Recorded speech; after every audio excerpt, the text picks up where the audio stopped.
de l'opinion publique nationale et internationale qu'il a été informé des faits d'une particulière gravité relatifs à l'enlèvement de 3 personnes citoyennes demeurant dans la commune urbaine de Dinguiraye, qui seraient membres de la famille d'un ancien ministre de la République.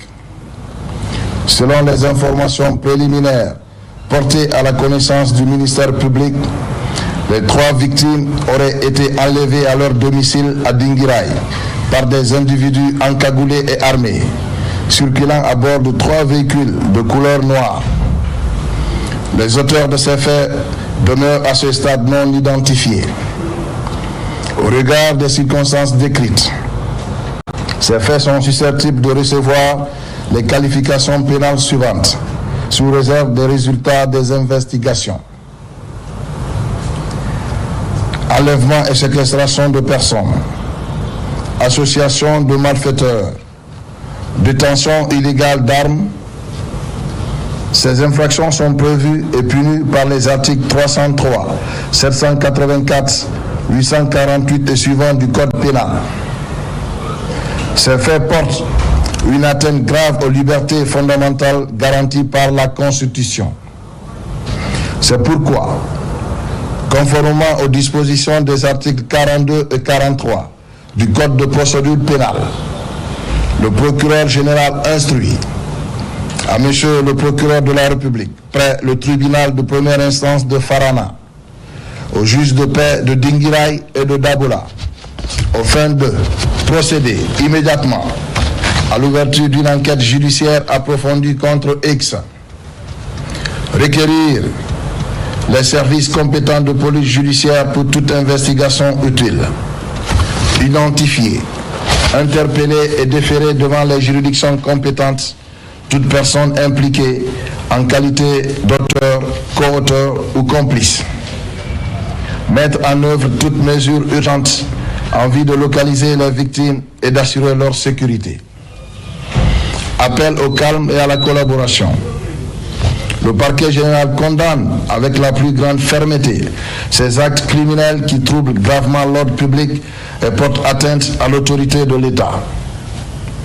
Il rappelle que nul n'est au-dessus de la loi et que toute personne impliquée dans de tels faits encourt les sanctions pénales les plus sévères prévues par la loi. Il appelle la population de Dinguiraye au calme, à la retenue et à la responsabilité, tout en l'invitant à une collaboration franche et sincère pour la manifestation de la vérité. Le parquet général rassure les familles concernées, ainsi que l'ensemble des citoyens, que tout sera mis en œuvre pour faire la lumière sur cette affaire et que les suspects répondront de leurs actes conformément à la loi. Les propos du procureur général près la cour d'appel de Kankan sont recueillis sur place par notre correspondant régional Diamo Kaba. Le mois de mars dédié à la célébration et à la défense des droits des femmes, c'est aussi un moment de mobilisation pour celles qui vivent parfois dans des situations particulièrement difficiles. À la maison centrale de Conakry, la ministre de la Femme, de la Famille et des Solidarités est allée à la rencontre des femmes en conflit avec la loi. Elle plaide en faveur de l'amélioration de leurs conditions de détention. Mohamed Kamara. À la maison centrale de Conakry, la situation carcérale d'une centaine de femmes en conflit avec la loi retient l'attention du gouvernement. En ce mois de mars, mois dédié à la promotion des droits des femmes, la ministre en charge de la femme, en compagnie de certains de ses collègues du gouvernement, est en immersion ici à la maison centrale. La délégation est venue faire des plaidoyers en faveur de ces femmes en situation de détention. Par ma voix et celle des femmes détenues à la maison centrale de Conakry, nous profitons de cette visite pour vous exposer les cris de nos cœurs, les retards de nos dossiers dans les différentes juridictions, les lourdes peines qu'on attribue aux femmes, le manque des infrastructures telles que les matelas, les matériaux d'assainissement, etc. La situation des femmes en milieu carcéral appelle attention constante et une réflexion continue sur l'importance de l'accompagnement social et des dispositifs favorisant la réinsertion. Je voudrais vous dire que cette visite est aussi un message, celui de l'attention que la nation porte à toutes ces filles sans exception. Je forme le vœu que chacune d'entre vous puisse continuer à garder espoir et à envisager l'avenir avec détermination. À travers cette visite, le gouvernement guinéen entend transmettre un message, celui de ne laisser aucun Guinéen pour compte, quelle que soit sa situation carcérale. Aujourd'hui, nous venons voir ces dames qui sont en train de purger leur peine et nos homologues ici ont promis de faire tout ce qui est en leur pouvoir pour vraiment diligenter les différents dossiers afin que certaines de ces femmes, si elles ont déjà servi leur peine ici, puissent être libérées. Moi, en tant que garde des Sceaux, je ne peux qu'être satisfait, je ne peux qu'être content. À travers ce geste, déjà, on prouve à ces femmes détenues qu'elles ne sont pas oubliées, que nous pensons à elles, que le président de la République pense à elles à travers ces différents dons. On a entendu leur plaidoyer et on fera tout pour que celles qui ne sont pas jugées le soient dans les meilleurs délais. Pour contribuer à l'amélioration des conditions de détention carcérale de ces femmes, des kits hygiéniques individuels, des équipements de couture et une quantité importante de matelas sont mis à la disposition de ces femmes détenues ici à la maison centrale de Conakry. Et voilà qui nous amène à cette immersion dans le quotidien des groupements de femmes évoluant dans le maraîchage à Sonfonia. En ce mois de mars, la ministre de l'Agriculture s'est rendue aux côtés de ces femmes passionnées de la terre. Un déplacement qui a permis à Aminata Kaba de s'enquérir des difficultés liées notamment au manque d'aménagement et au morcellement du domaine agricole de Sonfonia. Fodé Kamara. En bordure du lac de Sonfonia, véritable trésor écologique, ce domaine périurbain s'étend à perte de vue. Un poumon vert qui attire des centaines de femmes du Grand Conakry, de braves femmes qui tirent leur subsistance par le biais de la riziculture et surtout le maraîchage. Très animé de l'aube au crépuscule, ce jardin potager ravitaille les ménages de la capitale en produits maraîchers. C'est déjà un honneur pour nous que madame se déplace pour venir s'enquérir des réalités que vivent ces femmes maraîchères dans la commune de Sonfonia, parce que déjà elles ont un espace grand, mais en termes de rendement, c'est pas productif du tout. Donc le fait de venir, elle a pu au moins comprendre que ces femmes-là ont besoin non seulement d'accompagnement, mais surtout de formation. Sur ce site maraîcher de Sonfonia évolue une trentaine de groupements féminins, des centaines de femmes des communes de la capitale confrontées aux défis d'aménagement, d'accès à l'eau et aux semences certifiées et surtout la pression foncière. Aujourd'hui, ce domaine agricole est de plus en plus morcelé. D'abord, nous sommes accélérés par les gens de l'habitat, ceux qui construisent. Ils nous ont trop poussés. On avait quelque chose de 300 hectares et aujourd'hui, ça ne reste que 26 hectares. Mais dans tout ça, là, ils continuent encore, ils veulent prendre presque le reste avec nous. Mais heureusement, aujourd'hui, madame la ministre nouvelle nommée aussi est venue. Comme les autres ont fait au passé, elle continue la même chose pour nous aider. Après la visite des périmètres, la ministre de l'Agriculture a prêté une oreille attentive aux doléances de ces Amazones de la terre. En ce mois de mars, mois de la femme, Aminata Kaba a salué la résilience de cette couche dynamique qui mérite un accompagnement digne du nom. Il y a beaucoup de défis sur le terrain. Il y a les défis d'urbanisation qui sont de plus en plus croissants, auxquels nous devons faire face, mais également essayer de discuter avec ces femmes pour qu'elles puissent comprendre les nouvelles réalités du pays. Aujourd'hui, nous sommes, rien qu'à Conakry, d'après les dernières statistiques du RGPH4, c'est plus de 3 500 000 habitants à Conakry. Donc c'est une ville qui est en train d'être urbanisée de façon très croissante et très rapide. Donc il est important aussi, néanmoins, que nous puissions sauvegarder les cultures maraîchères et vivrières au niveau de la ville de Conakry. Et nous allons prendre des dispositions dans ce sens. Cette visite s'est soldée par une remise d'outillage agricole et une réponse immédiate aux besoins de mécanisation légère pour commencer déjà à changer le quotidien de ces agricultrices. Merci à Fodé Camara. Et pendant ce temps, à Conakry, le constat révèle aujourd'hui que ce ne sont plus seulement les routes et autres artères de la capitale qui subissent une occupation désordonnée. Les bordures de mer sont désormais prises d'assaut par certains individus. Et si rien n'est fait pour freiner cette expansion urbaine incontrôlée, le domaine public maritime et les précieux écosystèmes sont menacés de disparition. C'est le grand format de ce journal avec Mohamed Lamine Camara.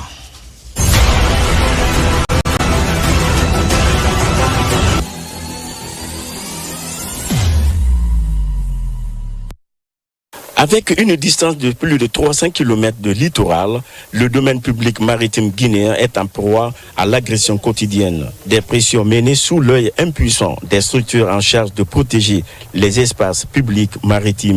Sans cesse, certaines nantis continuent irrésistiblement à repousser la mer. Des floraisons d'infrastructures d'envergure sur les aires maritimes sont devenues une monnaie courante à Conakry et environ. Le constat reste préoccupant. Les occupations se font souvent de façon illégale et anarchique au mépris des lois en vigueur. Voyez-vous la ville de Conakry.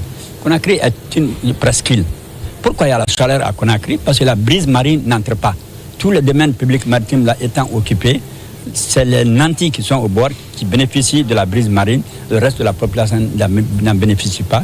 C'est déjà un facteur de santé, c'est un facteur d'hygiène qui se pose au niveau de notre pays. Si, de façon naturelle, le changement climatique a son sens dans l'élevation au niveau de la mer, mais avec les remblais, ça vient amplifier l'ampleur de cette élévation du niveau de la mer. Donc, il n'est pas conseillé de nos jours de faire le système de remblai. Plus tu fais le remblai, les riches qui font le travail, mais c'est les pauvres qui en pâtissent, parce que ceux qui payent les frais. Si des dispositions ne sont pas prises, des gabions ne sont pas faits, dans les zones voisines on fait le remblai, l'amplitude de la marée des vagues va s'accentuer. Investir dans la zone côtière, le domaine public maritime, c'est un investissement à regret.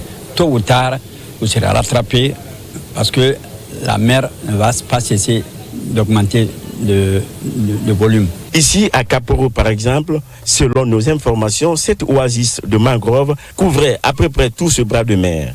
À cause des actions humaines, la végétation est aujourd'hui mise en péril. Le constat reste le même pour tous les espaces maritimes où se trouve une forêt de mangrove. Avant, on était à 360 000 hectares dans les années 65. Avec une coupe abusive, nous avons environ une diminution de 4% par an en moyenne. Ce qui fait aujourd'hui, on a nos dernières études avec le programme national pour le développement, nous avons trouvé environ 200 000 hectares. Ça fait une perte de plus de 150 000 hectares en moyenne de 40 ans. Et cette mangrove-là encore qui arrête la vague. Quand la vague déferle, c'est la mangrove-là qui arrête les vagues. Plus on détruit cette mangrove-là encore, avec des milliers de terres agricoles qu'on a dans les zones de Kabak, de Kakosa, de Koba et de Quito, les terres basses, ces plaines-là risquent d'être inondées. Et il y a l'intrusion saline aussi. Là, ça dit que le ciel arrive à atteindre ces sols-là, la production baisse, mais aussi il y a l'inondation qui va venir aussi. La production et la productivité va baisser. Donc c'est quoi? C'est la famine, c'est les réfugiés climatiques qui risquent de se passer. À Lambagne, tout comme à Kobaya, la pratique prend de l'ampleur. Des opérations de remblayage ne font que faire disparaître des milliers de bas-fonds favorables à la culture du riz. À la place des arbres fruitiers et des champs de riz, ce sont désormais des villas somptueuses et des immeubles qui se rivalisent. Aujourd'hui, on ne retrouve ces lopins de terre cultivables que par endroits. Ici, selon les sources concordantes, toute cette partie, non loin de la plage de Lambagne, est déjà achetée par un particulier. Pour la conserver, elle est confiée à une famille qui, à son tour, continue de l'exploiter. Tout le long des côtes maritimes, des quartiers comme Bonfi, Dabondi, Bessia Port 1 et Port 2, le constat est alarmant. Ces espaces essentiels pour l'environnement continuent d'être menacés. Comme dans les quartiers visités, l'urbanisation grandissante a eu raison sur tous les domaines maritimes. Il y a une occupation anarchique dans ce quartier qui ne dit pas son nom.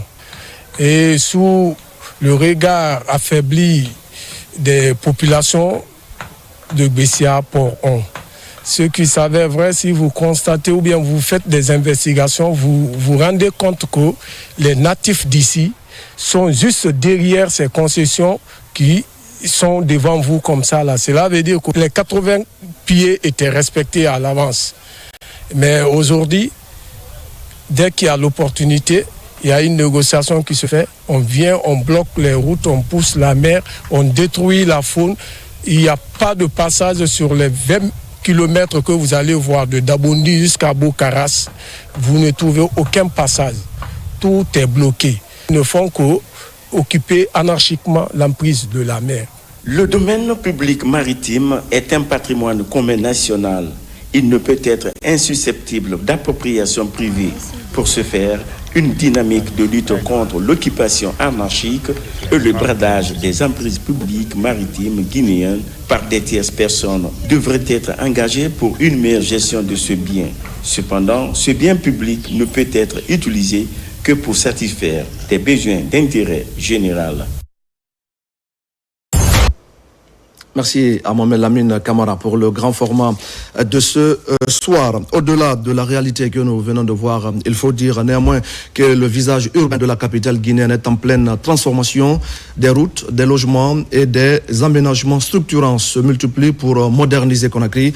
Et c'est dans ce contexte justement que le ministre de l'Urbanisme, de l'Habitat et de l'Aménagement du territoire s'est rendu sur plusieurs sites stratégiques. Une mission au cœur des grands chantiers routiers et des projets immobiliers d'envergure. Maïmouna Bella Diallo, Isiaga Kamara. Le visage urbain de Conakry est en pleine mutation. Pour constater l'évolution de plusieurs chantiers structurants, le ministre de l'Urbanisme, de l'Habitat et de l'Aménagement du territoire effectue une visite de terrain sur plusieurs sites stratégiques de la capitale. Sur la pénétrante nord, tronçon T7-T12, les travaux avancent malgré des contraintes liées à la libération des emprises.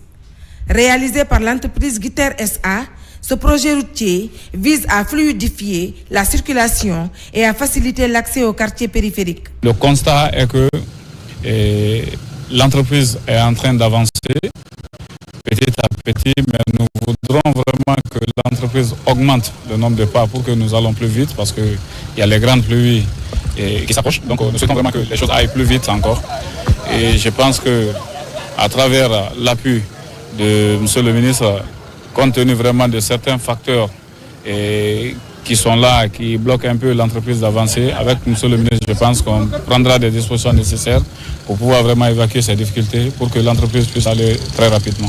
Cap sur Ansoumania Village, le promoteur de B2D Immobilier y développe une ville nouvelle de 167 hectares, villas, terrains et infrastructures modernes. Un projet conçu pour répondre aux besoins résidentiels et accompagner l'expansion de la capitale. Notre projet s'étend sur 167 hectares dans la zone de Sonfonia Samatra en Soumania, que nous avons appelée ville harmonia. Ça veut dire une nouvelle ville qui est en harmonie avec la nature et avec la personne. Donc au-delà du cadre de vendre du foncier et de l'immobilier, nous vendons aussi un cadre de vie. À Tayaki, dans la commune de Sonfonia, les promoteurs de Dream City présentent un ambitieux projet urbain de 741 hectares évalué à 28,87 milliards de dollars. Dans la même dynamique, la nouvelle ville de Conakry, portée par Margrand Diosio, prévoit des infrastructures estimées à 100 milliards de dollars. Le site que nous avons est un site de 750 hectares où nous avons décidé d'aménager, de remblayer, puis de faire des différentes réalisations afin de faciliter l'accessibilité un peu aux différentes habitations et aux logements pour tous les Guinéens. Avec cette nouvelle ville, nous allons avoir des logements sociaux, économiques, résidentiels, haut standing, un quartier d'affaires, l'aménagement de toute la plage sur laquelle nous sommes aujourd'hui et la construction des industries légères. Vous avez visité les industries légères. Face à l'ampleur de ces chantiers, le ministre de l'Urbanisme se dit satisfait de l'évolution des travaux tout en rappelant l'importance du suivi, de la planification et du respect des délais. L'objectif est de voir ce qui se passe actuellement sur le terrain, ce que chacune des entreprises est en train de mettre en œuvre et me rassurer que le cahier de charge, le contrat qui les lie à l'État guinéen rentre effectivement en application. Nous exhortons toutes ces entreprises au respect strict des cahiers de charge et aussi de délais impartis. C'est vrai, nous sommes pressés, mais nous voulons des infrastructures de qualité qui vont durer dans des siècles. Le ministre Mohamed Amin Sy Savané annonce d'ailleurs son intention de revenir régulièrement sur ces sites afin de s'assurer de l'avancement des travaux et du respect des engagements. On change de sujet et on va parler éducation avec tout d'abord la direction communale de l'éducation de Matoto qui initie une vaste campagne visant à enregistrer tous les élèves des écoles primaires. Ce dispositif s'inscrit dans les réformes menées par le ministère pour mieux suivre les effectifs scolaires et attribuer un numéro matricule à chaque élève. Mais avant le coup d'envoi sur le terrain, une session de formation est organisée afin de mieux préparer les équipes. Moussa Bangoura. À l'image des autres directions communales de l'éducation de Conakry, la DCE de Matoto, à son tour, s'engage à immatriculer tous les élèves des écoles primaires relevant de sa juridiction avant le démarrage officiel des opérations. Une séance de restitution est organisée à l'intention des délégués scolaires, chefs d'établissement, enseignants et chef des cellules examen. Ici, les techniques d'inscription des élèves sur la plateforme et autres méthodes pour mieux effectuer le travail sont au centre des échanges. Lorsque un élève a un numéro matricule, cet élève, son parcours est retracé. C'est-à-dire, lorsqu'il quitte d'une école A pour une école B, c'est automatiquement connu.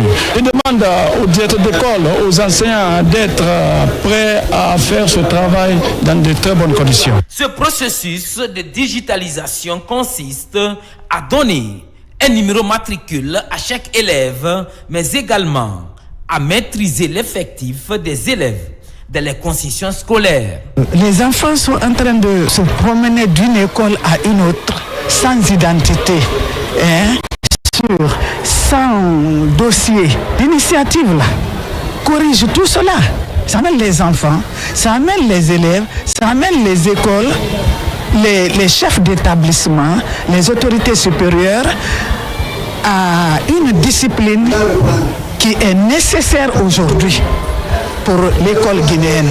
Tous les élèves de la République, de Conakry à Yomou. Ce que nous faisons comme ça, c'est ce qui est en train de se passer aussi dans d'autres communes aussi. Nous supportons cette idée parce que nous voulons tous l'évolution du système éducatif guinéen.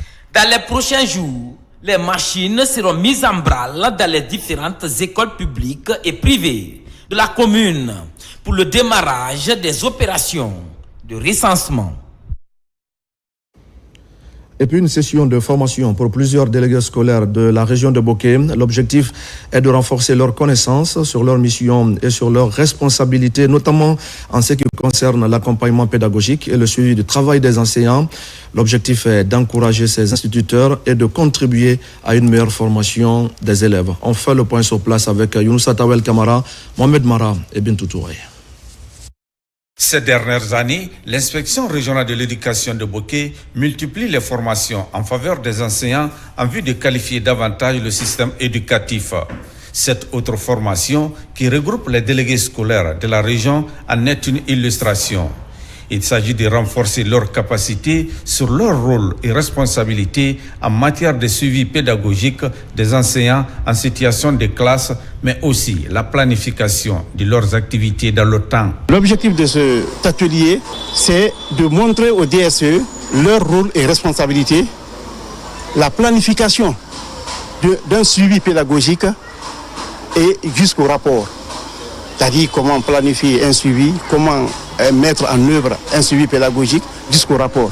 Parmi les thèmes enseignés au cours de ce renforcement des capacités figure également la supervision pédagogique, une stratégie pour galvaniser les enseignants des écoles élémentaires de la région de Bokeh dans les salles de classe. C'est quelque chose qui est très important pour nous, à la base, pour le suivi et l'encadrement des enseignants et des directeurs d'école. C'est une initiative que je salue très chaleureusement parce que nous savons que le DSE constitue un maillon le plus important dans le pré-universitaire. Et alors, si on parle du renforcement de leurs capacités, ça c'est vraiment une initiative à saluer, à encourager. Les prochains jours, d'autres délégués scolaires de la région vont également bénéficier de ce renforcement des capacités initié par l'inspection régionale de l'éducation de Boké afin de qualifier le système éducatif à la base. À Kissidougou maintenant, le préfet vient de conférer avec l'ensemble des acteurs de la sécurité routière et face à la recrudescence des accidents de circulation. Mohamed Lamine Goubisso veut renforcer la coordination et rappeler l'importance du respect strict des règles du code de la route. Il en a profité pour inviter chacun à plus de responsabilités pour sauvegarder des vies. Ibrahima Oule Fofana. À la préfecture de Kissi-Faramaya, le préfet Mamadou Lamine Goubisso en conclave avec les acteurs impliqués dans la sécurité routière. Cette rencontre marquée par la présence du syndicat des transporteurs auto et moto, ainsi que la police routière et la gendarmerie routière, vise à consolider les efforts afin de limiter les accidents de la circulation. Si on accepte d'enlever tous les encombrants et laisser la route fluide, vraiment, il y aura zéro accident. La ville est grande, mais la route est restreinte. Il faut donc dégager les emprises pour le bien-être de la population. Il faut que nous, transporteurs et services de sécurité, collaborent pour éviter les accidents de la circulation. Lors de cette concertation, la mairie, la préfecture ainsi que les agents de la sécurité routière de Kissidougou ont promis désormais de collaborer en faveur du respect du code de la route. Je remercie le préfet pour son initiative. Et tous les usagers de la route aussi doivent savoir comment circuler pour éviter les accidents de la circulation. J'ai estimé aujourd'hui qu'il fallait faire appel aux acteurs de la sécurité routière pour échanger avec eux dans le cadre de l'amélioration de la circulation dans la commune urbaine de Kissidougou. Autre élément clé de la rencontre est la mise en place d'une coordination de sensibilisation sur l'importance du respect du code de la route. Des sensibilisations qui vont se passer dans les médias locaux afin de toucher bon nombre d'usagers de la route. Et nous allons prendre maintenant la direction de Touguire. C'est un village côtier situé dans le district de Senguele à Mafereya. Nous sommes dans la préfecture de Forêt-Karia. Plusieurs pêcheurs artisanaux de cette localité viennent d'être dotés de balises lumineuses. C'est un appareil qui permet de renforcer leur visibilité et leur sécurité lors de leur sortie à mer. L'initiative est portée par Winning Consortium Simandou dans le but d'accompagner les communautés riveraines. Abraham Christophe Conté pour des explications. Nous sommes au village de Touguire dans le district de Senguele, sous-préfecture de Mafereya. Ici, la principale activité de ces populations est la pêche et l'agriculture. Dans l'exécution de sa responsabilité sociétale, l'entreprise Winning Consortium a offert 500 signaux lumineux aux propriétaires des pirogues des zones impactées par les activités du port minéralier de Morbaya. L'acquisition de ces équipements devrait permettre aux bénéficiaires de renforcer leur sécurité pendant des voyages nocturnes en pleine mer. C'est grâce au mécanisme de remontée, le mécanisme de gestion des griefs que nous avons mis en place ici, ce qui a rassuré les communautés maintenant, que quand il y a quel que soit ce qui arrive ici, ils peuvent nous appeler. Et quand ils nous appellent à tout moment, nous aussi nous répondons. Ces dispositifs modernes d'éclairage seront fixés sur des embarcations permettant de faciliter la visibilité des pêcheurs, surtout lorsque les conditions météorologiques ne sont pas favorables. L'idée obéit à un programme plus large visant à améliorer la sécurité et les conditions de travail des pêcheurs de ce village impacté par le port de Morebaya. L'année dernière, on a distribué $2 millions de nourriture pour les pêcheurs. C'est ça soulage beaucoup avec les zones de température de pêche. Avec les pêcheurs, ils acceptent réellement d'utiliser ces panneaux conformément aux recommandations faites par les donateurs. Ça va nous permettre réellement non seulement de les sécuriser, et s'ils sont en sécurité, ils feront leurs activités au niveau de la mer dans les bonnes et meilleures conditions. Cette remise des signaux lumineux est un signal fort dans l'accompagnement des pêcheurs locaux, mais surtout ceux des zones impactées par une activité minière comme Touguire et Kakosa. Des initiatives comme celle-ci témoignent de l'engagement des autorités à ainsi protéger les travailleurs de cette corporation. Une question dans ce journal. Comment renforcer les capacités d'intervention des services de secours sur le terrain? Le gouvernement guinéen vient de mettre de nouveaux engins roulants au service des sapeurs-pompiers de Kagbélé. C'est un appui qui devra permettre de répondre aux urgences et d'assurer la protection des citoyens. Voici le reportage à ce sujet de Marwan Kamara. Au grand rond-point de Kagbélé, l'octroi de ces engins roulants témoigne du soutien du gouvernement à la protection civile. Ces nouveaux véhicules sont destinés à améliorer l'efficacité d'intervention des agents du service d'incendie et des secours de Kagbélé. La remise officielle se déroule en présence des autorités administratives de Dubrika et de Koya, ainsi que les responsables de la protection civile. Face aux risques de plus en plus complexes, qu'il s'agisse d'incendies, d'accidents ou de catastrophes naturelles, l'État se doit de donner des moyens pour les préfectures de Koya, Dubrika et quelques communes du Grand Conakry. C'est pourquoi le président de la République, le chef de l'État, son Excellence M. Mamadi Doumbouya, soucieux des problèmes réels des populations, a mis à votre disposition des engins pour intervenir en temps réel. Après la remise symbolique des clés, les soldats du feu ont offert au public une démonstration pratique de premier secours. Simulation d'intervention, prise en charge d'une victime et techniques de réanimation ont été présentées. La protection civile guinéenne existait par le nom. C'est grâce à l'avènement du CNR que la protection civile a eu du jour. Nos remerciements vont à l'endroit de Monsieur le Président de la République pour l'acte de souveraineté qu'il a posé pour sa population. Avec ces nouveaux engins et cette campagne de sensibilisation, les autorités entendent désormais renforcer la sécurité des populations et améliorer la capacité de réponse face aux situations d'urgence.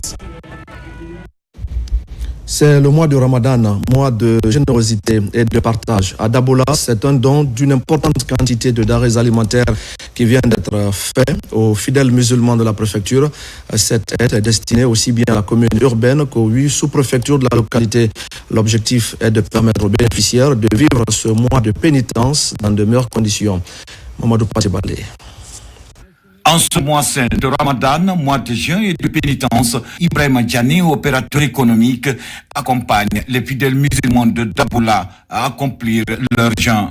Ce matin, le représentant du président de la République en cette cérémonie a offert une importante quantité de denrées de première nécessité aux musulmans de cette localité. En tant que citoyen de Dabola, je me vois un devoir de vraiment contribuer à l'allègement de la vie de la population de Dabola. C'est pourquoi j'ai pensé à la population pour vraiment les offrir ces dons-là, pour qu'elles puissent passer ce mois saint vraiment dans la paix, dans la joie. Ce don est composé de 20 tonnes de riz, 10 tonnes de sucre et 100 bidons d'huile d'arachide produits par l'huilerie de Dabola.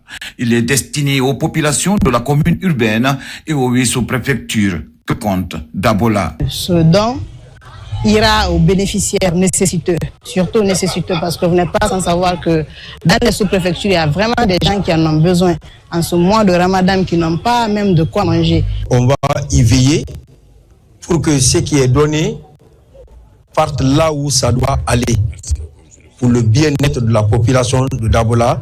C'est cette assurance que nous prenons devant vous ici et devant la population de Dabola.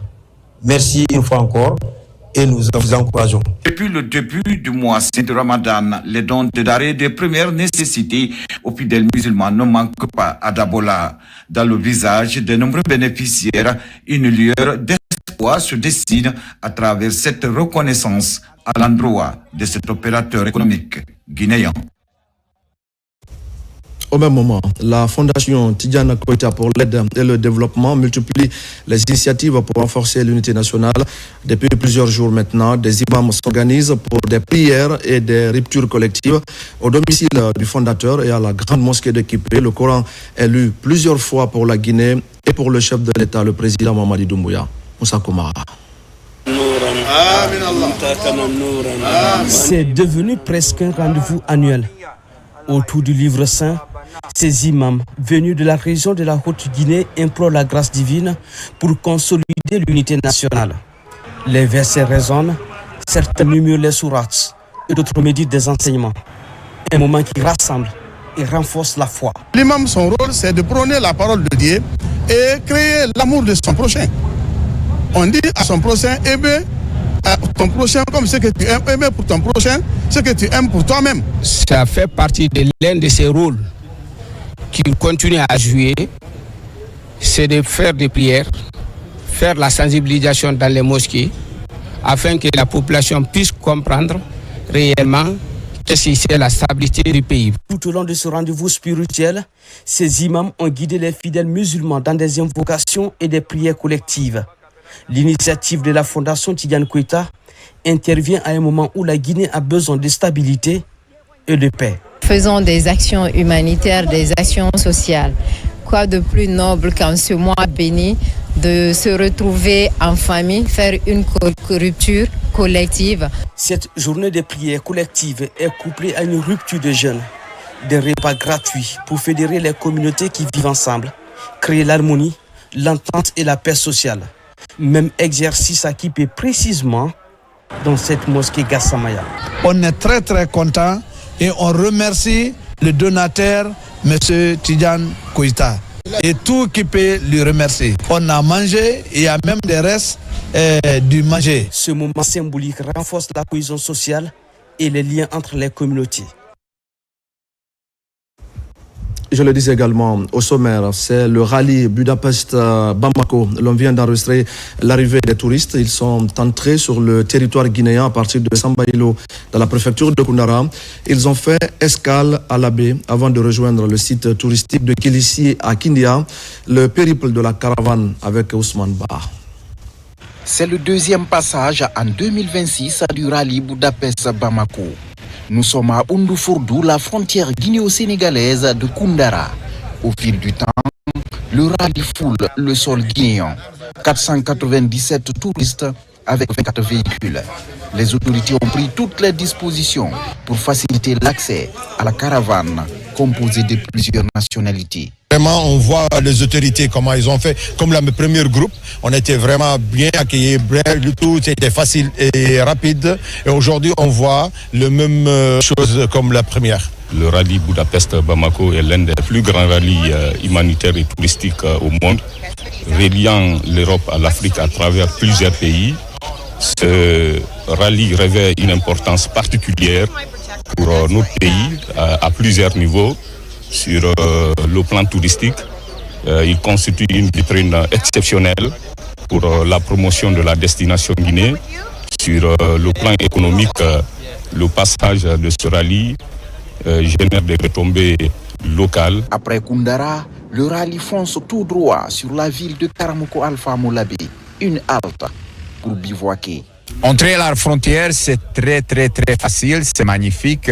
Votre pays, nature guinéenne, c'est très joli, très joli. Les chutes, les forêts, les montagnes, c'est très magnifique. Le lendemain, cap sur le site touristique de Kilissi. Sur place, les arrivées sont enregistrées au fur et à mesure.